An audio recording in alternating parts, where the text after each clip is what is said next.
Vinoj job channel நேயர்கள் அனைவருக்கும் வணக்கம்.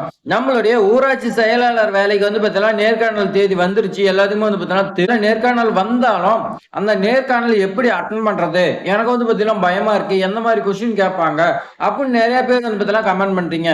அவங்களாம் ஒரே ஒரு முறை இந்த வீடியோவை மட்டும் நீங்க பார்த்துருப்பாங்க. உங்களுக்கு பார்த்தீங்கன்னா 100% வேலை கிடைக்கிறது உறுதி. ஏன்னா முக்கியமான கொஸ்டின் எல்லாமே நம்மளுடைய சேனல்ல பார்த்தீங்கன்னா பப்ளிஷ் பண்ணுவோம். அதே மாதிரி உங்களுக்கு ப்ரீ ஸ்டடி மெட்டீரியல் பார்த்தீங்கன்னா உங்களுக்கு அவைலபிள்.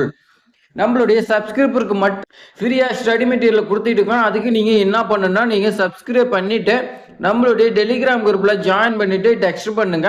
நான் டெலிகிராம் குரூப்ல உங்களுக்கு பர்சனலா பாத்தீங்கன்னா ஷேர் பண்ணி விடுறேன். வாங்க நம்ம பாத்தீங்கன்னா எந்த மாதிரி இருக்குன்னு சொல்லி நம்ம விரிவா பார்க்கலாம். இதுதான் பாத்தீங்கன்னா நம்மளுடைய டிஎன்ஆர்டி உடைய வெப்சைட். இந்த வெப்சைட்ல தான் உங்களுக்கு ரிசல்ட் வரும். அது எந்த இடத்துல வரும்னு பாருங்க. இந்த இடத்துல மேல பாத்தீங்கன்னா கொடுப்பாங்க. ஆனா இது வரைக்கும் பாத்தீங்கன்னா கொடுக்க கிடையாது. கொடுச்சுன்னா நம்மளுடைய சேனல் பாத்தீங்கன்னா பப்ளிஷ் பண்ணுவோம். அடுத்த இன்டர்வியூ பாத்தீங்கன்னா ஃபர்ஸ்ட் என்ன கேட்பாங்க, நீ ஃபர்ஸ்ட் உள்ள போகும்போது உங்களுக்கு இன்டர்வியூ லெட்டர் அதுல டைம் கொடுத்துருப்பாங்க. அந்த டைம்ல நீங்க உள்ள முன்னாடியே போயிடணும்.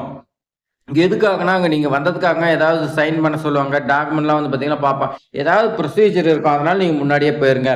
அடுத்து உங்களை பாத்தீங்கன்னா டாக்குமெண்ட் வெரிஃபிகேஷன் பண்ணிட்டு அடுத்து உங்களை நேர்காணல் கூப்பிடுறாங்களா இல்ல நேர்காணல் முடிஞ்சு அடுத்து பாத்தீங்கன்னா டாக்குமெண்ட் வெரிஃபிகேஷன் பண்றாங்களா தெரியல. அது அங்க நடக்கிறத பொறுத்து அங்க இருக்கக்கூடிய அதிகாரி பொறுத்து பாத்தீங்கன்னா மாறுபடும். சரி, இது எப்படி வேணாலும் நடக்கட்டும். அடுத்த இன்டர்வியூல பாத்தீங்கன்னா எந்த மாதிரி கேட்பாங்க அப்படின்னு பாத்தீங்கன்னா உங்களுக்கு டவுட் இருக்கு. அதுல ஃபர்ஸ்ட் பாத்தீங்கன்னா செல்ஃப் இன்ட்ரடக்ஷன் சொல்லுவாங்க. உங்களை பற்றி பாத்தீங்கன்னா சொல்லுங்கன்னு சொல்லுவாங்க. அதுக்கு நீங்க என்ன சொல்றீங்கன்னா உங்களுடைய பேரு, நான் பாத்தீங்கன்னா இந்த மாவட்டத்தை சேர்ந்தவன், நான் இந்த படிப்பு படிச்சிருக்கேன், எனக்கு பாத்தீங்கன்னா இதுல ஆர்வம் இருக்கு, மக்களுடன் இணைந்து செயல்படுறதுக்கு எனக்கு ஆர்வம் உள்ளது, எனக்கு அதுக்கான திறமையும் உள்ளது, அதுக்காக இந்த வேலை வாய்ப்பை நான் தேர்ந்தெடுத்திருக்கேன் அப்படின்னு நீங்க பாத்தீங்கன்னா பதில் சொல்லுங்க. ஏன் ஊராட்சி செயலாளராக வேண்டும் என்ன நினைக்கிறீங்கன்னு சொல்லி கேட்பாங்க. அதுக்கு நீங்க என்ன பதில் சொல்லணும்னா, புவர் கிராமத்திலிருந்து நான் விண்ணப்பிச்சிருக்கேன். எனது கிராமத்தில் அடிப்படை வசதியா இருக்கட்டும் பல்வேறு பிரச்சனை இருக்கு. இந்த பிரச்சனை பாத்தீங்கன்னா பல்வேறு கிராமத்திலையும் இருக்குது.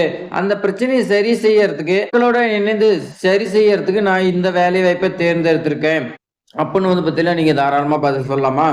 மூணாவதா பாத்தீங்கன்னா கொஸ்டின் கேட்பாங்க, எத்தனையோ வேலை வாய்ப்பு இருக்கு, நீங்க இதையே தேர்ந்தெடுத்தீங்க அப்படின்னு கேட்பாங்க. அதுக்கு எத்தனை வேலை வாய்ப்பு இருந்தாலும் மக்களுடைய அடிப்படை பிரச்சனை என்னன்னா தண்ணீர், நல்ல சாலை வசதி, தண்ணி பார்த்தீங்கன்னா பைப் உடஞ்சுன்னா ஃபர்ஸ்ட் பார்த்தீங்கன்னா பஞ்சாயத்துல தான் சொல்லுவாங்க.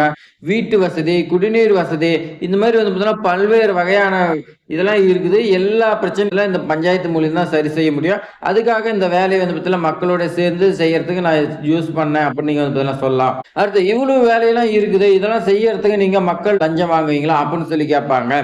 அதுக்கு நீங்க என்ன பதில் சொல்லணும்னா, நான் மக்களிடம் எந்த ஒரு லஞ்சம் பெற மாட்டேன். அப்படி பெறப்பட்டால் லஞ்ச ஒழிப்புத்துறையினால் கைது செய்யப்பட்டு என்னுடைய வேலை போகிறது மட்டுமில்லாது எனது பெயர் கெட்டு போயிடும். அந்த பெயர்னால் எனது வாழ்க்கையே முடிந்துவிடும். என் வாழ்க்கை மட்டும் கிடையாது, எனது குடும்பத்தின் வாழ்க்கையும் கெட்டு போயிடும்.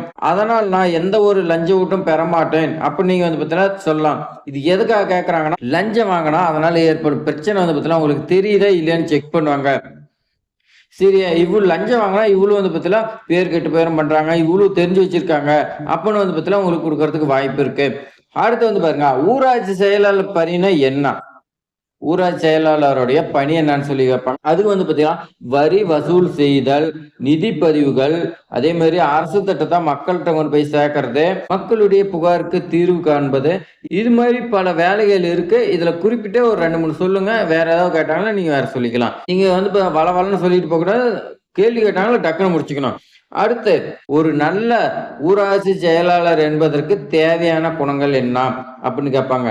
அதுக்கு நேர்மை, பொறுப்பு, அதே மாதிரி மக்கள் தொடர்பு, விட்டு கொடுத்து போதல், இதெல்லாம் பாத்தீங்கன்னா ஒரு நல்ல ஊராட்சி செயலாளருக்கு அழகு. இந்த மாதிரி பாத்தீங்கன்னா சொல்லலாம். நீங்க இன்றைக்கு போறீங்க, இன்றைக்குல பாத்தீங்கன்னா பயப்படாதீங்க. புதுசா நான் பாத்தீங்கன்னா இப்பதான் இன்றைக்கு போறேன்னா பயப்படாதீங்க. அங்கேயே பாத்தீங்கன்னா நம்மள போல மனிதர்கள் தான் இருக்காங்க. உங்களுக்கு தெரிஞ்சதை சொல்லுங்க. நீங்க பயத்தை பாத்தீங்கன்னா காட்ட வேண்டாம். நீங்க கேஷுவலா போங்க, நல்ல ட்ரெஸ் பண்ணிட்டு போங்க. பேசும்போது பயம் வேண்டாம். உங்க மூஞ்சில பாத்தீங்கன்னா பயத்தை காட்டி கொடுத்துரும். உங்களுக்கு தெரியுதா இல்லையா, நல்லா பாத்தீங்கன்னா ஸ்மைலோட பாத்தீங்கன்னா பேசுங்க. தப்பாவே இருந்தாலும் சரி நீங்க ஃபர்ஸ்ட் பேசணும். யாருமே இன்டர்வியூல இவங்க பேசுறாங்களா இல்லையான்னு தான் பார்ப்பாங்க. அது தப்பா ரைட்டா அது அடுத்த பட்சம். அதனால நீங்க பாத்தீங்கன்னா நல்லா தெளிவா பேசுங்க. இது மாதிரி நிறைய டிப்ஸ் பாத்தீங்கன்னா நான் உங்களுக்கு சொல்லி கொடுக்குறேன். அதுக்கு நம்மளுடைய வினோஜ் ஆப் சேனல் பாத்தீங்கன்னா நீங்க நீங்க சப்ஸ்கிரைப் பண்ணி பெல் சிம்பிள கிளிக் பண்ணிக்கங்க. அப்பதான் உங்களுக்கு நோட்டிபிகேஷன் வரும். இந்த வீடியோவ உங்க ஃப்ரெண்ட்ஸ்க்கு சோசியல் மீடியா எல்லாத்துக்குமே ஷேர் பண்ணி விடுங்க. நெறைய பேர் பயனடையட்டும். இந்த வீடியோ பயனுள்ளதாக இருக்குதுன்னு நினைச்சீங்களா, ஒரே ஒரு லைக் பண்ணுங்க. நீங்க பண்ணக்கூடிய லைக் தான் அடுத்தடுத்த வீடியோ பார்த்தீங்கன்னா போடுறதுக்கு எங்களுக்கு மோட்டிவேட்டா இருக்கும். இந்த வீடியோ பார்ட் 1, பார்ட் 2 வீடியோ பார்த்தீங்கன்னா அடுத்து வரக்கூடியதா இருக்கு. அதுல இன்னும் முக்கியமான கொஸ்டின்லாம் வரும். அதெல்லாம் நீங்க பார்த்து பயனடைங்க. தேங்க்ஸ் ஃபார் வாட்சிங்.